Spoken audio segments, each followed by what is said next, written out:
شنیدید به تلویزیون میگن پشم و شیشه؟ واقعا راست گفتن. نخواه این کانال یکه الان زدم زنده هم هست. حالا میزنم کانال 2.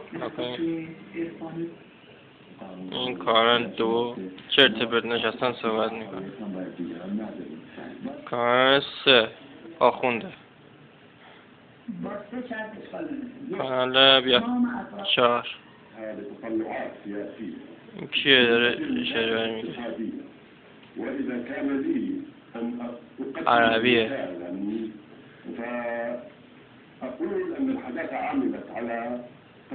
اخبار عربیه. نمیدونم چه عربیه. برنامه کم دارن عربی گذاشتن.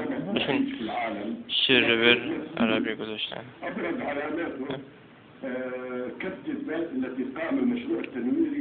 بعدی این لابد یه آخوندم توش داره.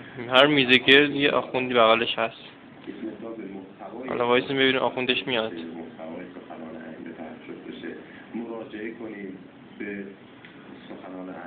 بحثش هم آخوندیه. پیدا شد. بعدی اینه آخونده. چه جالب. پشم و شیشه ایرانه. کار بعدی این چیه؟ این نه تکراری بود. کار 7 چی میده؟ این کار 5 است. آخوندش اومد.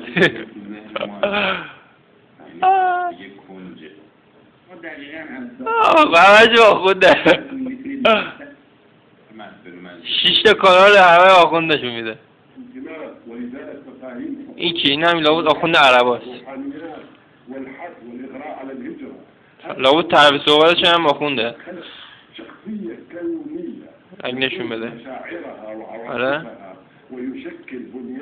اجام دیگه.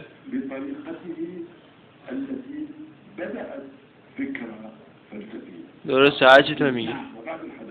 نه آخوند نیست. استودیوهای کوسر عجب.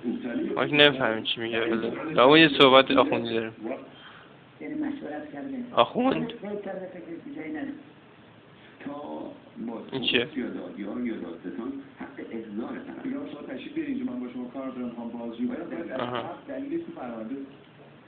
کانال 1 شهادت 24 سال امامت.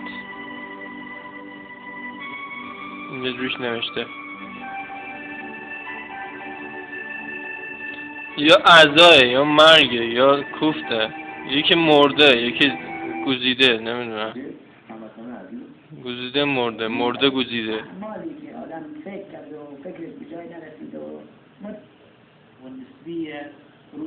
نسبیه بلبیه پشم شیشه.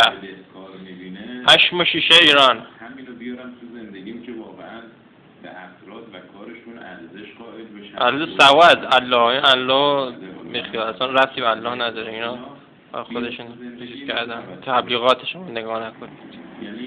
هیچ ربطی به خدا ندارن اینا. چی بود؟ این تمام شد. خدا بخیر بگذرونه. کسب کردیم سعی کنم.